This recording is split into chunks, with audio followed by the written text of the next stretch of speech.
Una vez más, gracias y paz del cielo esté con todos ustedes. Amados hermanos, bienvenido a nuestro estudio número 3 de la serie de la media hora de silencio. Un tema muy importante para su pueblo, para el pueblo adventista de hoy. Por eso le invito a que si no ha visto los temas anteriores, el primero y el segundo, regrese y véalo desde el principio para que usted entienda y comprenda la solemnidad de este tema. Voy a invitarles, sin más preámbulos, a venir de rodillas y a elevar una oración a nuestro Dios, a nuestro soberano, para que Él dirija este estudio.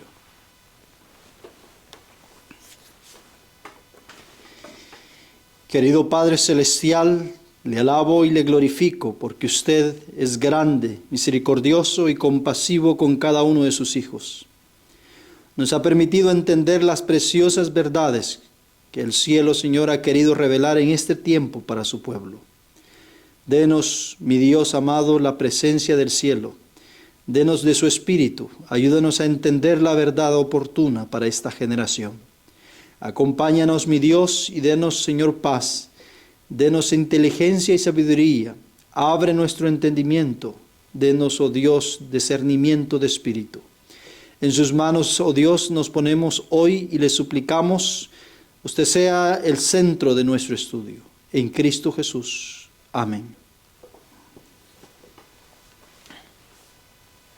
Hoy vamos a continuar nuestra serie. ¿Por qué razón se dio esa media hora de silencio antes de que estas oraciones llegaran al cielo, al santuario, y en respuesta a estas oraciones se enviara fuego a la tierra y ocasionara ciertos elementos en este mundo? Miren lo interesantes, queridos. Pues antes de que el pueblo de Dios salga a las naciones a dar el último mensaje al mundo, llenos del poder del Espíritu Santo, para que pueda dar el último pregón sobre la tierra y zarandear a las naciones que están en Babilonia, es imprescindible que el pueblo de Dios entre en un proceso de purificación. La razón por la cual en el cielo hay una media hora, casi media hora en silencio, es porque lo que va a acontecer durante esa casi media hora de silencio es algo por lo cual no se puede dar gloria, alabanza y honor a Dios, porque incluso para Dios mismo es extraña esa obra. Es decir, lo que va a ocurrir durante esa casi media hora de silencio es algo ajeno, incluso contrario incluso a la naturaleza de Dios o a lo que Dios es. Dios es amor. Esa es la fuente de su carácter. Esa es la esencia de Dios en sí.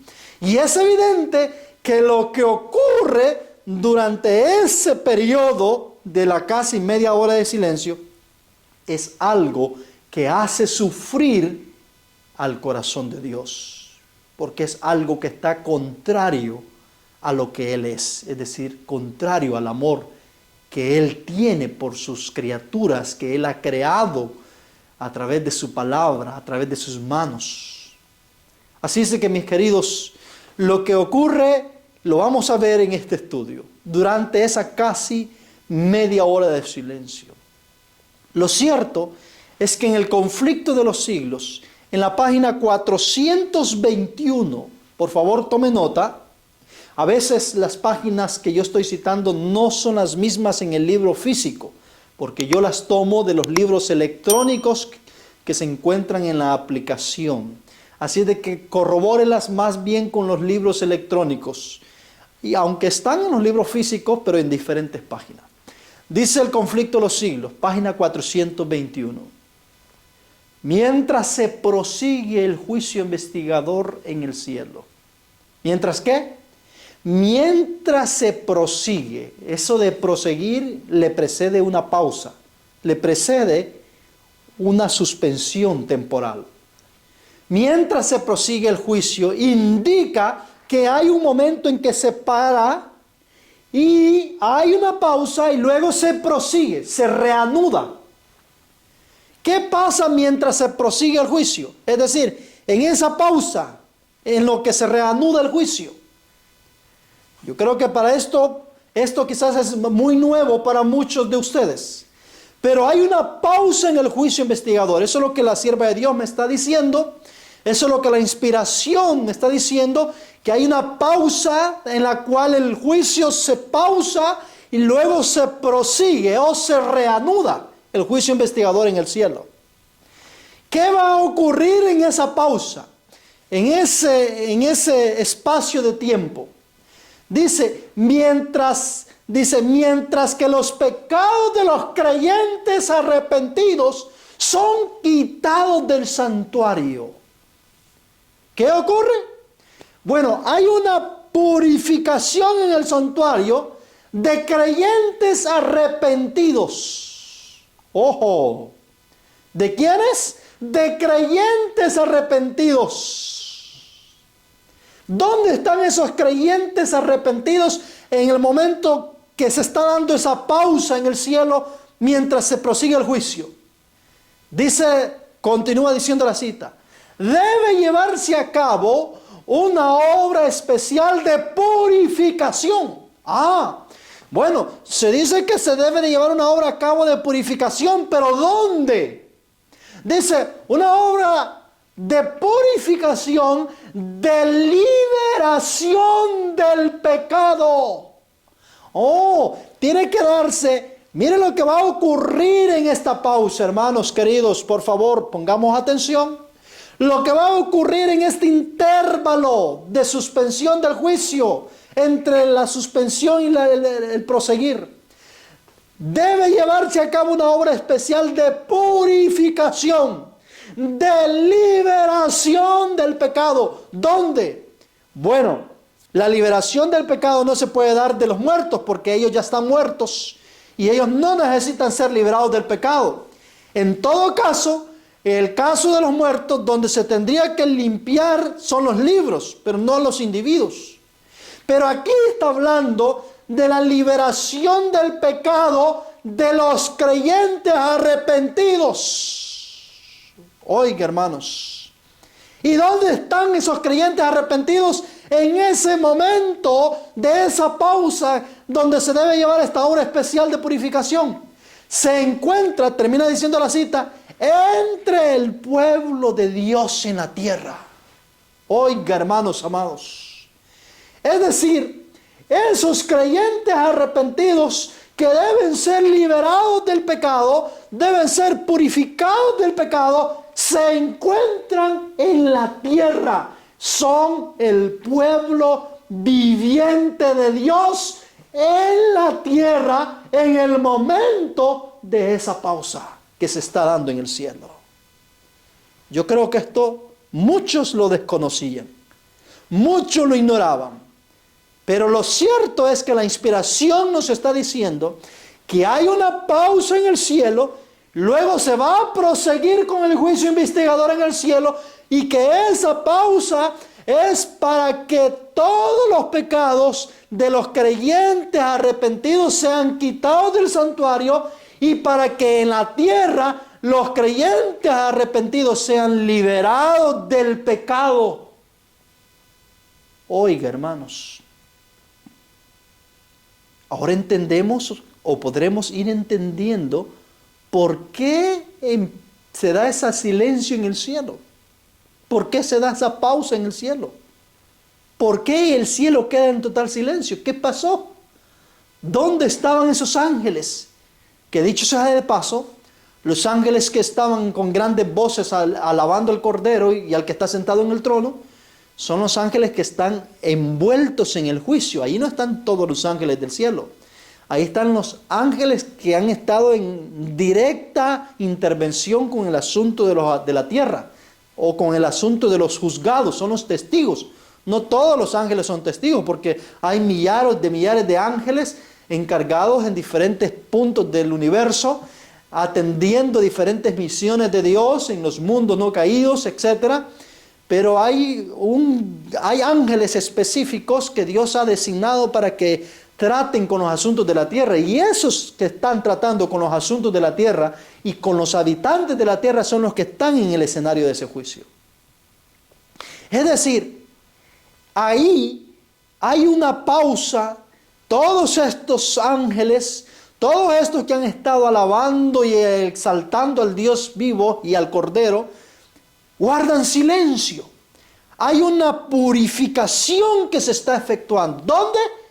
Tanto en los libros como en los creyentes arrepentidos de la tierra.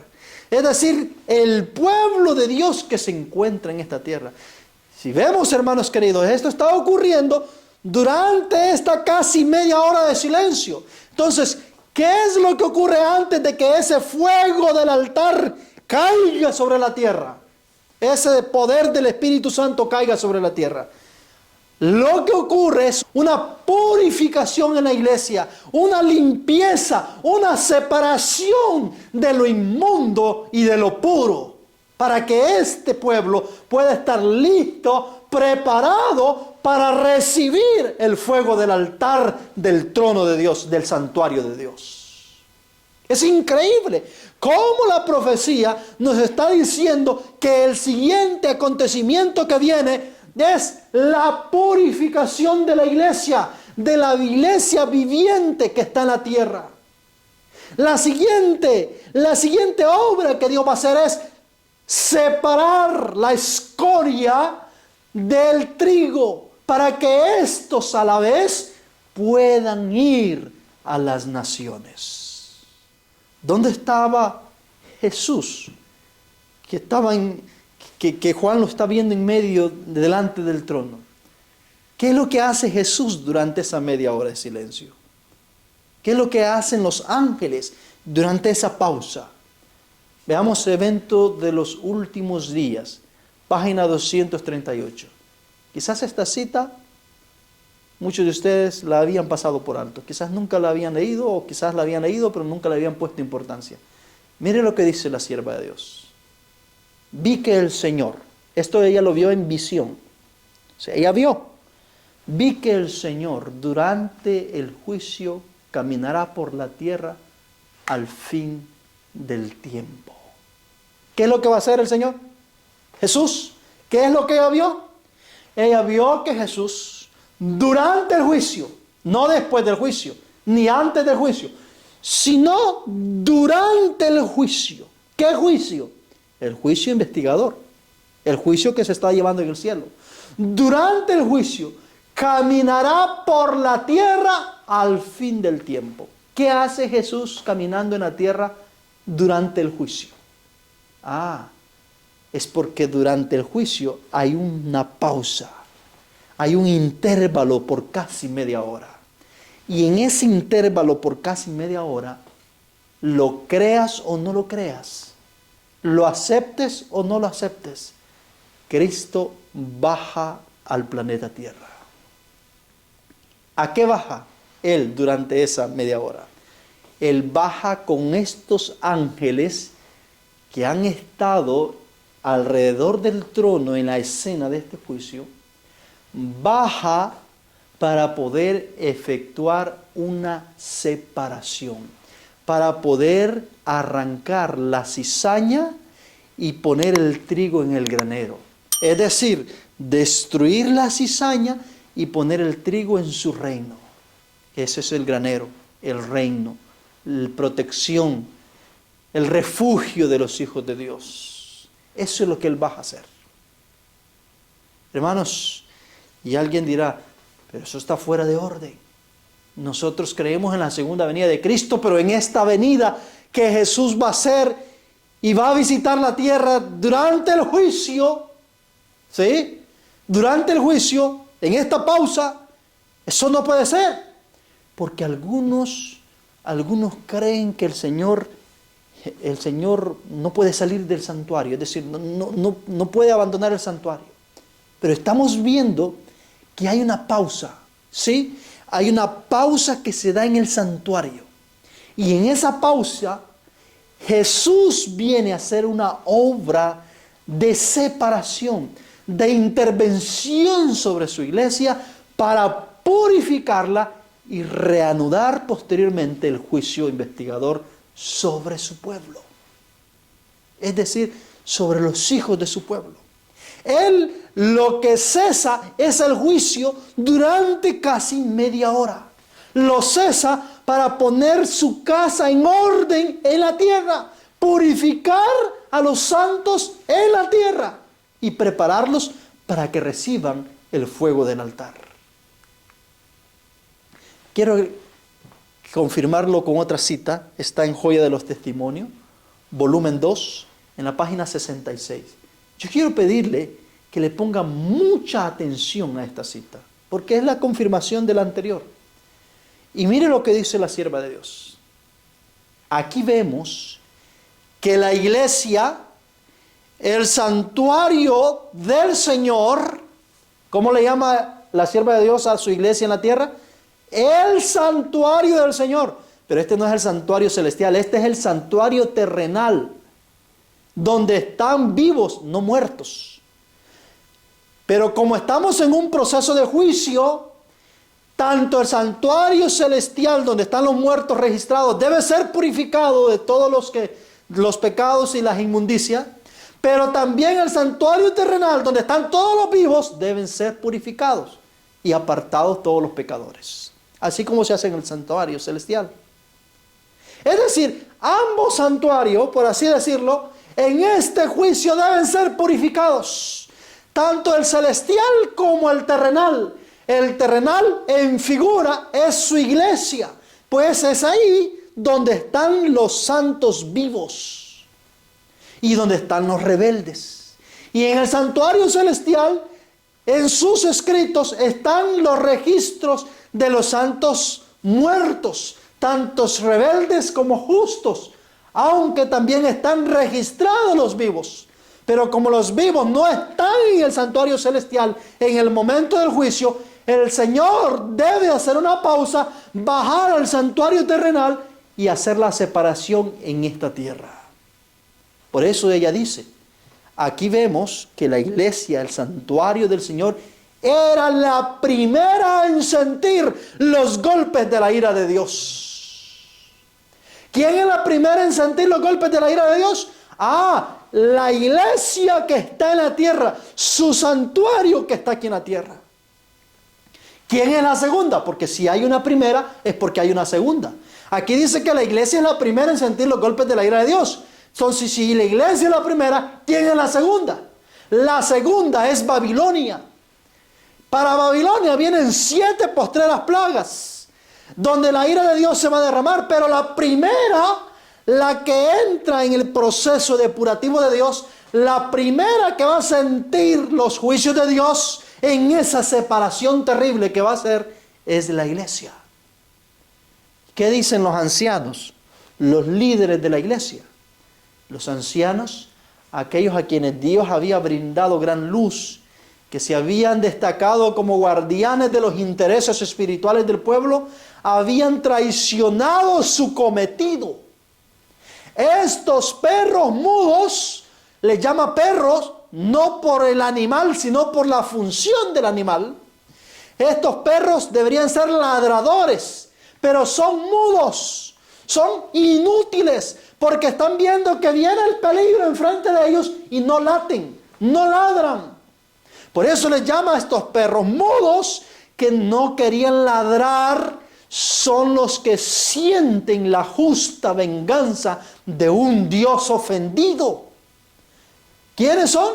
Son los líderes. Los líderes de la iglesia son los primeros en sentir la justa venganza de un Dios ofendido.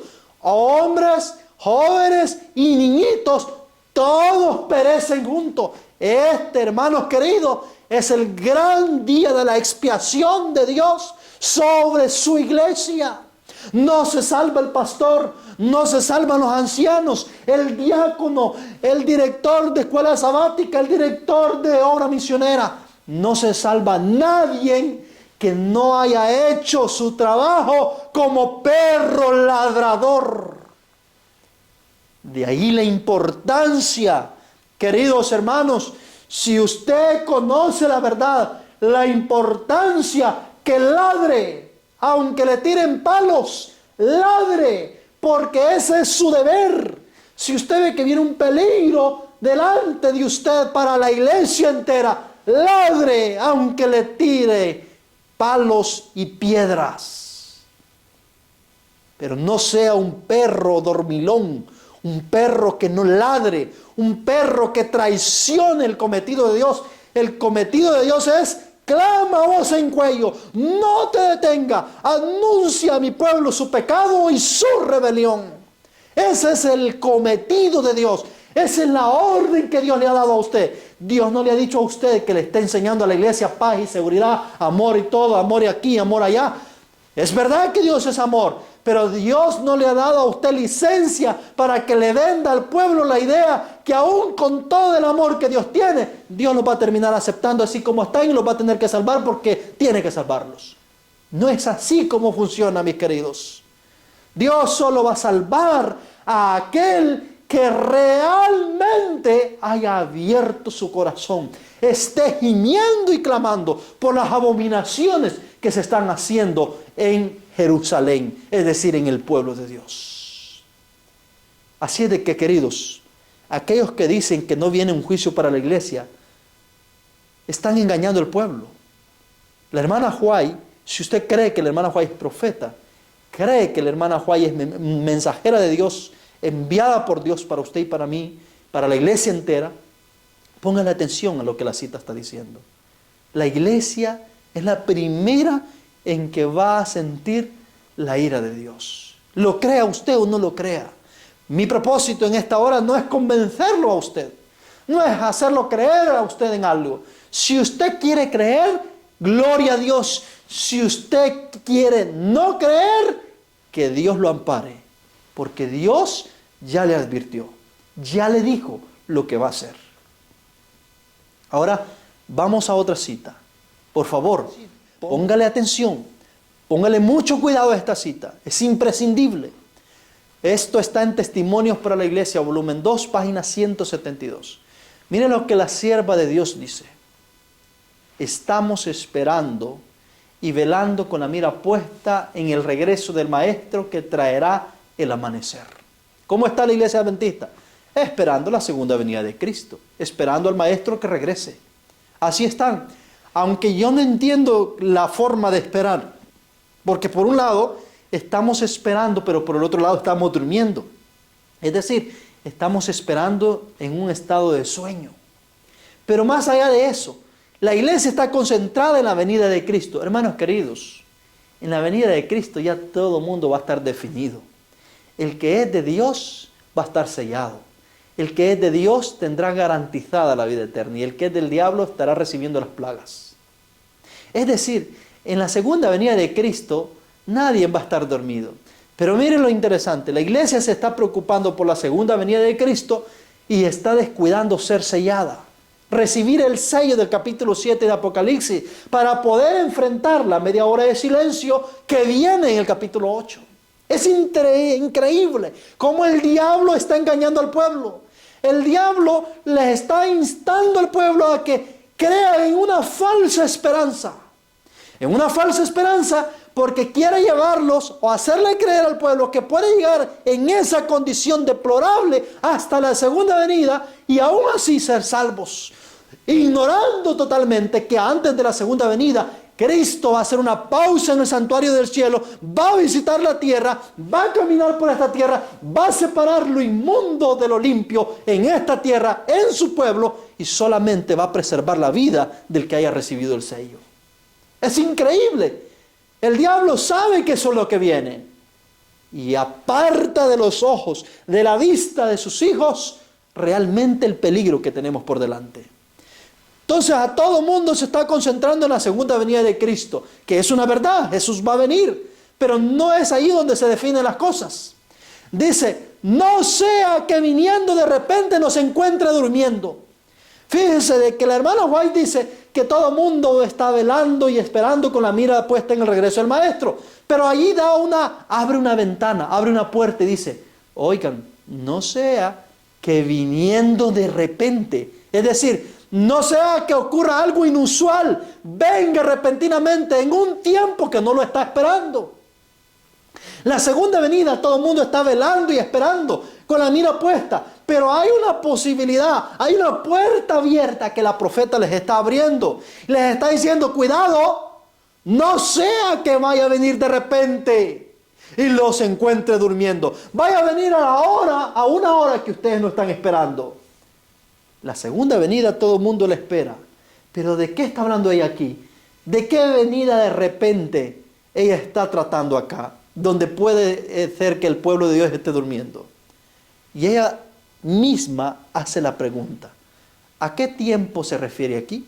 Es decir, a esta posibilidad de que venga de repente. ¿A qué tiempo se refiere aquí?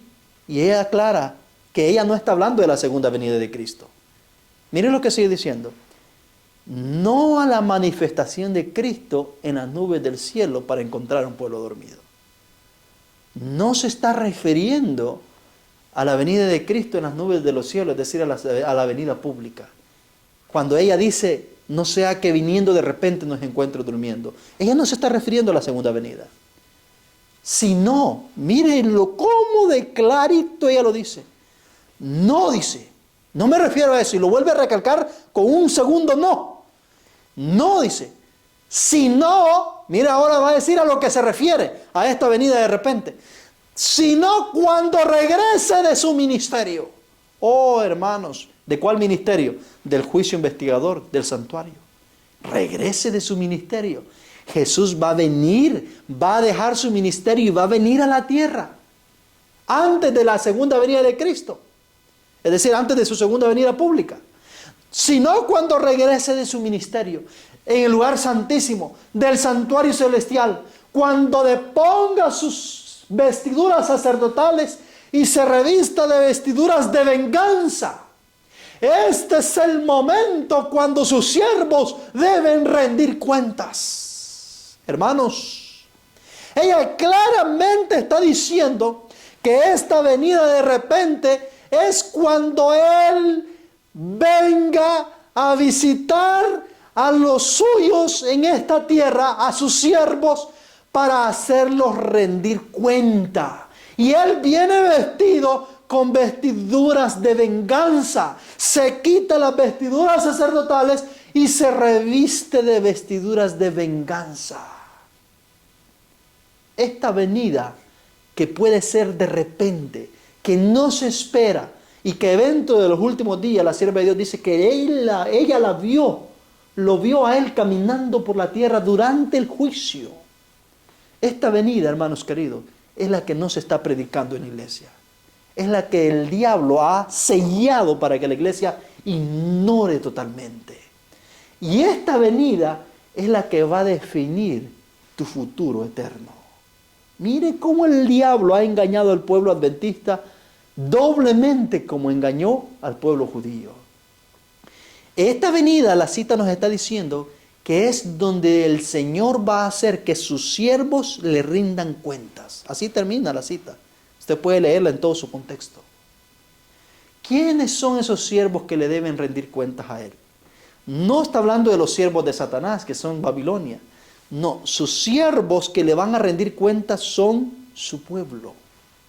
A ese pueblo se está refiriendo. Entonces, ¿por qué razón debe rendirles cuenta? Porque hay una multitud de traidores en el pueblo adventista que le ha traicionado el cometido de Dios. Hay una multitud de traidores que ha sido desleal a Dios, que no le está dando al pueblo el alimento a tiempo, no le está advirtiendo al pueblo la tempestad que viene. Es un perro mudo que no quiere ladrar ni aun cuando el enemigo está enfrente de sus narices. Esta visitación que Él hace a la tierra, esta visita que Dios hace a la tierra, que Jesús hace a la tierra, es con el propósito de ejecutar venganza sobre aquellos que le han sido infiel, que han traicionado su dignidad. Si usted quiere saber más acerca de este juicio que el Señor hace mientras visita la tierra, pida en los comentarios de este video, por favor, envíeme la serie del juicio de los vivos. Y yo se la voy a estar enviando. la serie del juicio de los vivos, 18 temas. Allí se explica con todos los detalles la visitación que Dios va a hacer en esta tierra, el juicio y en qué consiste esta separación. Ahora, hermanos queridos, estamos viendo de que el Señor hace una visita de venganza. Y mire que la cita claramente dice, Él se va a despojar de las vestiduras sacerdotales y se va a poner vestiduras de venganza. Claramente nos está diciendo lo que la sierva de Dios dijo al principio de la cita. Esto no se refiere a la segunda venida de Cristo, cuando Él viene en las nubes. No, dice. Esto es cuando Él sale del santuario, de su ministerio. Él hace la pausa, hace una pausa de casi media hora.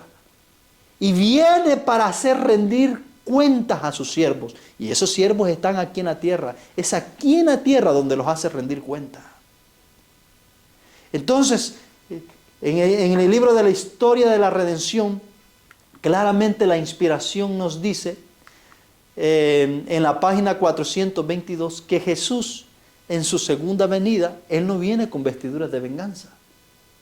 Es decir, hay otro momento donde Él sí viene con vestiduras de venganza, pero no en la segunda venida. En Historia de la Redención, en la página 422, voy a leer la cita, mire lo que dice. Entonces vi que Jesús se despojaba de sus vestiduras sacerdotales y se revestía de sus vestiduras o regias, dicen en otras partes, o regias, de sus más regias galas. Llevaba en la cabeza muchas coronas, una corona dentro de otra, rodeado de la hueste angélica, dejó el cielo. Las plagas estaban cayendo sobre los moradores de la tierra. ¿Qué es lo que dice aquí? Aquí también dice que se despoja de sus vestiduras sacerdotales y se viste de vestiduras ¿de qué? De gala. Es decir, porque el propósito de la segunda venida no es para ejecutar juicio. El propósito de la segunda venida es para galardonar. Por eso viene vestido de gala. Ya los juicios se han derramado anteriormente, durante las plagas. Él viene al final de las 7 plagas. Ya los juicios, Él ya se ha vengado de Babilonia y ya se ha vengado anterior a eso también de los perros mudos que están en la iglesia de Dios.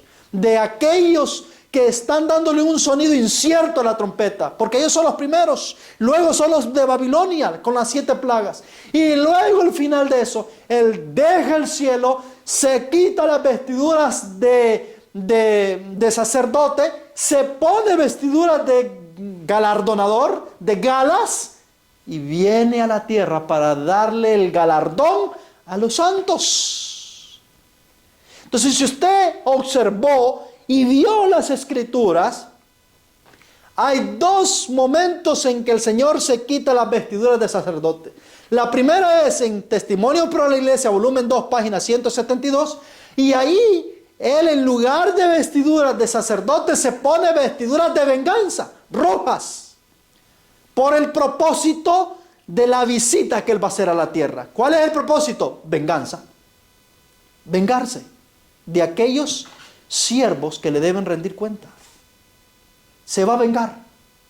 Y en la segunda venida, Él se quita, una vez más, se quita las vestiduras de sacerdote. Quiere decir que hubo un momento en que se quitó las vestiduras de venganza y se volvió a poner las de sacerdote y continuó su obra de mediación en el cielo. Y luego se vuelve a poner, se quita otra vez las vestiduras de sacerdote y vuelve a ponerse, pero ahora ya no las vestiduras de venganza, ahora se pone vestiduras de gala. Es tan sencillo en las Escrituras. Entonces, queridos, esa venida que el Señor Jesús hace, que es repentina, tan repentina que seguramente ni usted mismo la sabía, esa venida es la que el Señor Jesús dijo: para esta venida nadie sabe el día ni la hora, ni los ángeles, ni aun yo mismo, sino solo mi Padre. El único que reserva esta fecha o este día de esta venida repentina es el Padre. ¿Cómo es que vamos a saber que este tiempo está cerca ya? Bueno, Malaquías 4, 5 y 6 dice que el cielo va a enviar al profeta Elías antes del día grande y terrible del Eterno, antes de este acontecimiento, antes de esta venida, antes de esta intervención de juicio que el Señor va a hacer con los vivos. Él envía al profeta Elías para que anuncie la proximidad, no la fecha, sino la proximidad de la venida del Hijo del Hombre súbita a esta tierra. Esa va a ser la señal de que sabremos que este acontecimiento está muy cerca. Ahora, quiero que vayamos al libro de San Mateo. Vayamos al libro de San Mateo, en el capítulo 13, en el versículo 40. Libro de San Mateo, capítulo 13, versículo 40. Ahí hay una parábola completa. Hoy no vamos a estudiar toda la parábola, solamente les voy a dar un resumen. En la parábola, Jesús les está contando en figura la condición de la iglesia de Dios hasta el tiempo del fin, a través del trigo y la cizaña. Es una parábola que tiene que ver con la agricultura. Y en la parábola se describe de que hay unos siervos y estos siervos quieren arrancar la cizaña, porque ellos están viendo que el dueño del campo sembró trigo, pero está saliendo cizaña. Y ellos quieren arrancarla, y entonces el dueño del campo les dice, no lo pueden hacer. Dejen crecer lo uno y lo otro juntamente. Y al tiempo de la siega, les dice el dueño del campo, yo voy a pedirle a los segadores. ¿Qué les va a pedir a los segadores? Recojan primeramente la cizaña, quémenla, y luego recojan el trigo. Es evidente que estos segadores eran de diferente naturaleza a los labradores que él tenía. Los labradores no podían distinguir quién era trigo y quién era cizaña. Eso les dijo el dueño del campo. Les dijo, ustedes vaya a hacer que vayan a arrancar cizaña pensando que es trigo y vayan a arrancar trigo pensando que es cizaña. No, dejen ese trabajo porque en el tiempo de la siega, es decir, en el tiempo de la siega, yo les pediré a los segadores que ellos hagan ese trabajo. Que arranquen primero la cizaña y luego pongan al trigo en el granero. Cuando Jesús viene, ellos no entendieron todo lo que Jesús les estaba explicando. Viene Jesús y los discípulos se le acercan y le piden que le explique el asunto de la parábola del trigo y la cizaña. Y entonces Jesús les empieza a dar una explicación del trigo y la cizaña. Dice en el versículo 40, el capítulo 13, así como la cizaña es recogida y quemada en el fuego, así será el fin de este mundo. Es decir, recuerden que él está hablando parabólicamente, es decir, el fuego o el horno al cual se está refiriendo donde la cizaña es puesta, el horno es una figura que se usa, basado en lo que se hacía en la época de él, una figura de destruir la cizaña, porque en el horno es donde se metían todas las malezas del campo, se quemaban allí y se destruían. Dice entonces, así será el fin de este mundo. Verso 41, el Hijo del Hombre, pónganle atención a esto, enviará a sus ángeles y recogerá de su reino. ¿De dónde va a recoger? De su reino. ¿Cuál es el reino que Dios tiene en la tierra hoy? Su pueblo, su iglesia. Obsérvese que esta separación que los ángeles van a hacer no ocurre en el mundo, no ocurre en Babilonia, ocurre en el reino de Dios, ocurre en el pueblo de Dios. Y entonces dice, recogerá de su reino. ¿A quiénes va a recoger? Hablando de la cizaña. A todo el que hace tropezar y a los que hacen iniquidad. Hermanos queridos, la cizaña es todo aquel que hace tropezar y hace iniquidad en su reino, en su pueblo. Oigan, entonces quiere decir que hay una separación.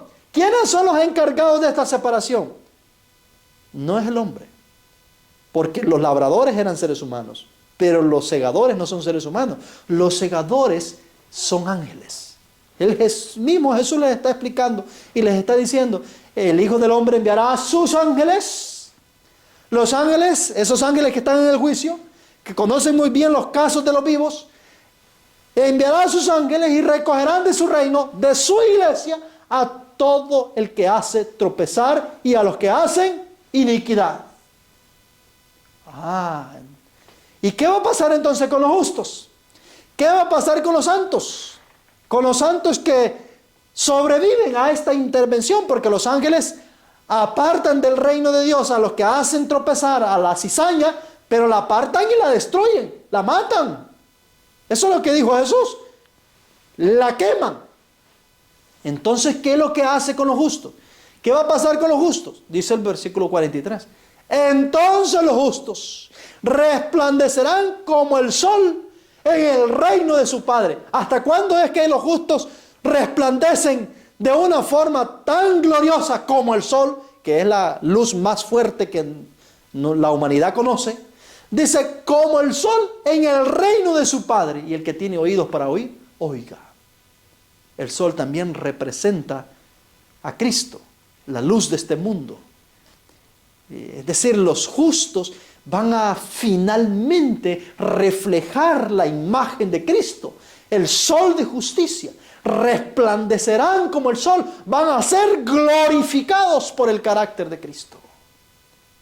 Son justos reflejando la imagen del Salvador en esta tierra. Pero ¿hasta cuándo ocurre esto? Hasta que los ángeles vienen, quitan primero a toda la cizaña que hace tropezar a los santos. Y solo quedan los santos. Y estos santos son glorificados. Son glorificados con el sol de justicia, con el fuego del sol, por así decirlo, con ese fuego que desciende del altar y cae sobre la tierra, sobre los santos de Dios, para que vayan al mundo y revelen la gloria de Dios al mundo. Queridos, la Escritura claramente nos está diciendo, hay un proceso que se va a seguir en la separación, en el último tiempo. Hay un proceso que el Señor va a seguir para que la iglesia salga de este estado caótico, blasfemo, abominable en la cual se encuentra hoy y pase a un estado de purificación, a un estado de santidad, a un estado glorioso, para que pueda ser testimonio vivo delante del mundo entero. Quiero leerles unas citas más. Y está en la Review and Herald del noviembre 19 de 1908. Mire lo que la sierva de Dios dice.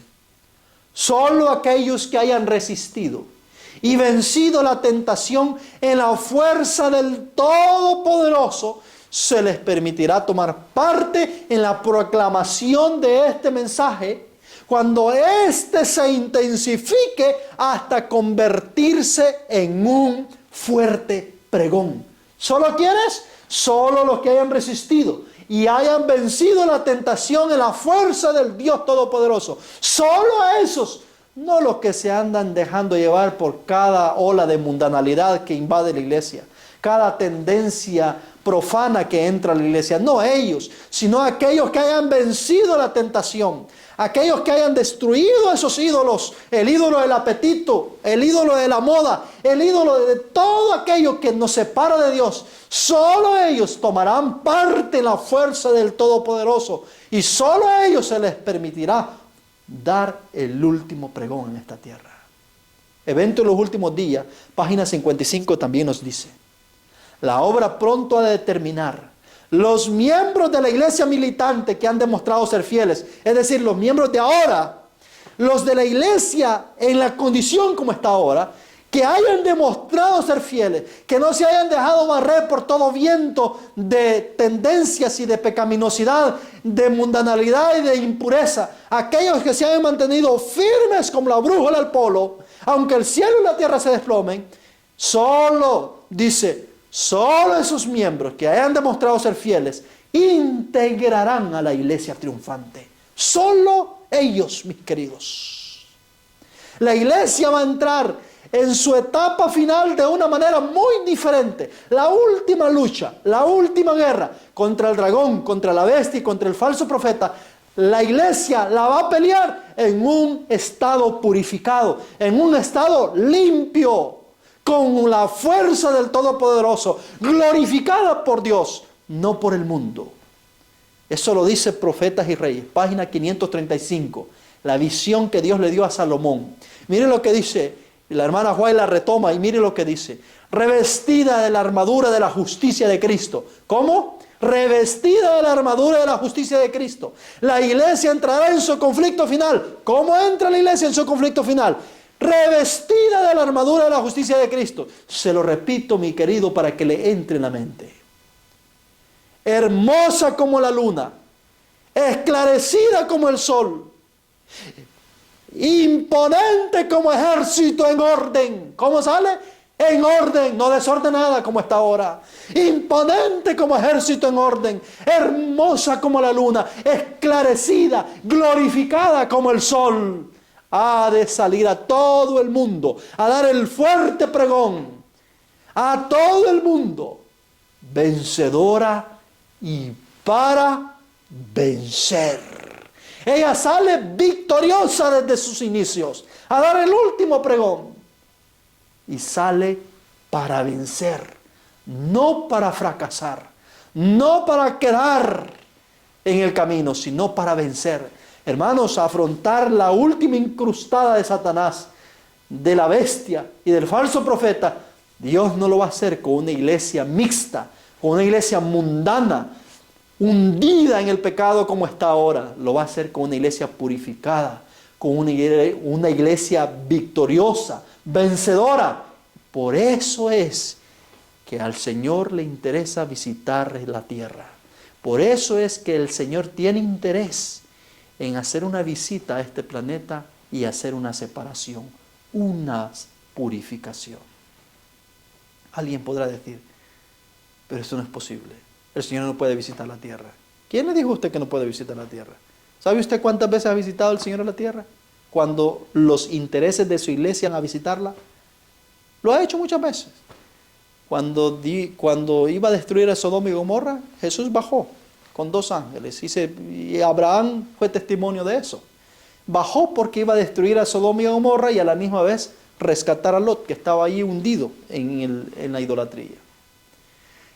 Allá cuando Jacob venía de Padán Aram, el Señor Jesús bajó también, porque era de su interés, era la iglesia de Dios en ese tiempo, Jacob y la descendencia de él.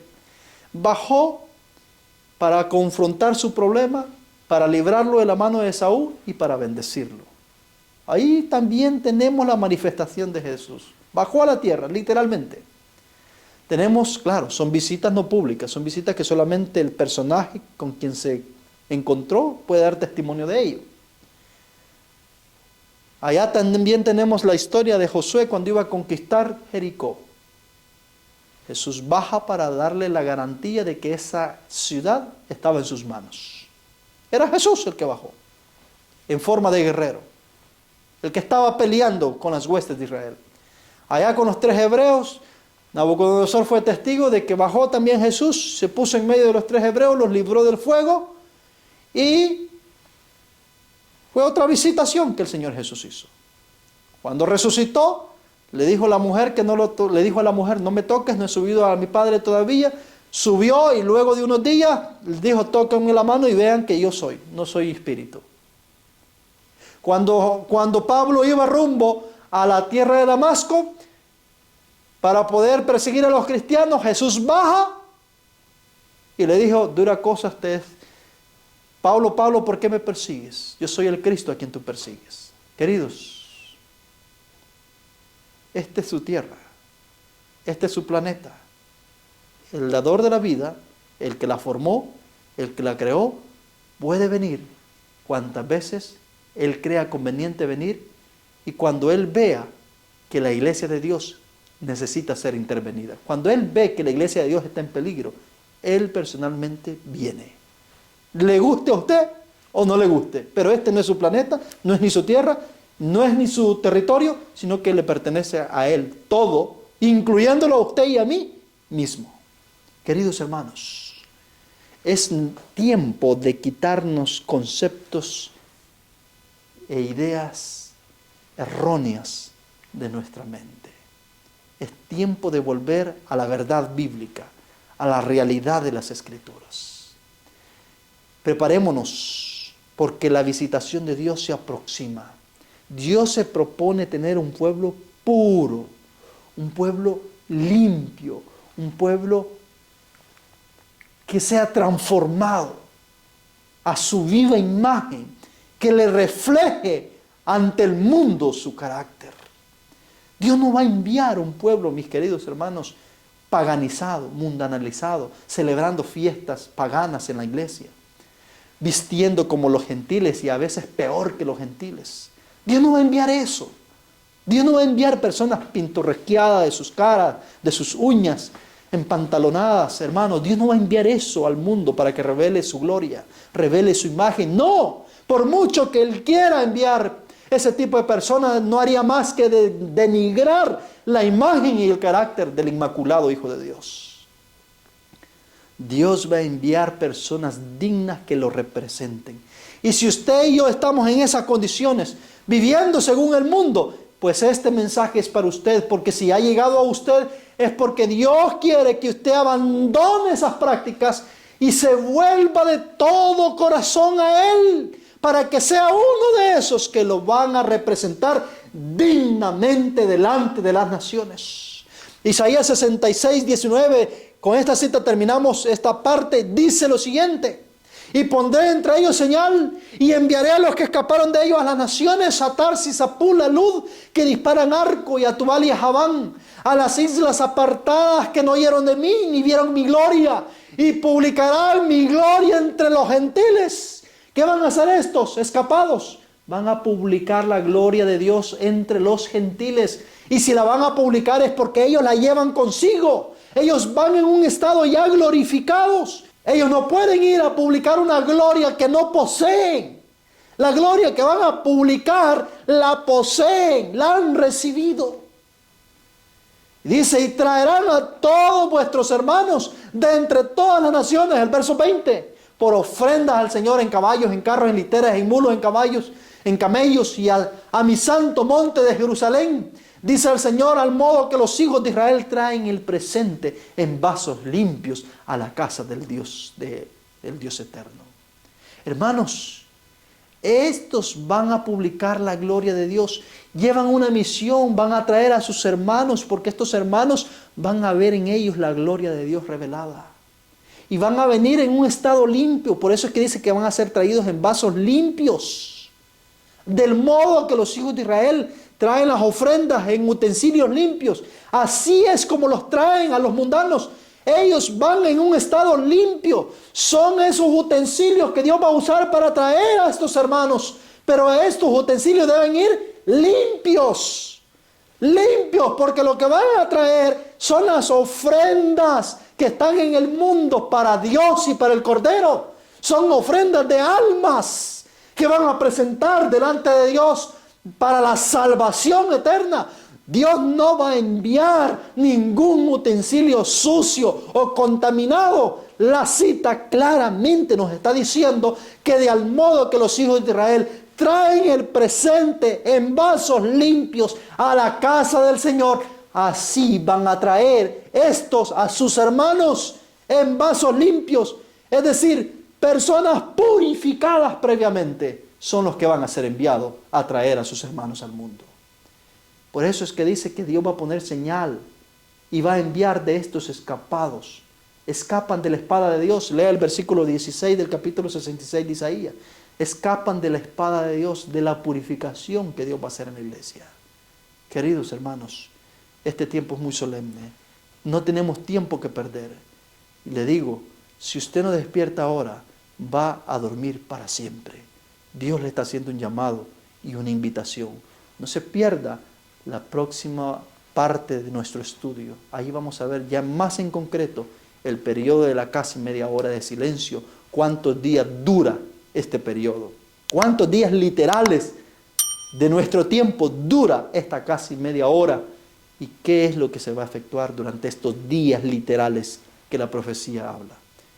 Que Dios me lo bendiga, le dé paz y le ayude a usted y a mí a prepararnos para este tiempo. Vamos a orar. Dios mío, Padre, gracias por la vida y gracias por su bendición. Le pedimos, mi Dios, que bendigas a su pueblo, bendiga a sus hijos. Ayúdanos, mi Dios, a prepararnos. Denos, oh Dios, la capacidad de renunciar a nuestros ídolos. Denos la capacidad de volvernos a usted. Quédese, oh Dios, en nosotros y por nosotros. Bendice a los oyentes, a aquellas almas sinceras que abrieron su corazón y que están dispuestos a escuchar el mensaje de verdad.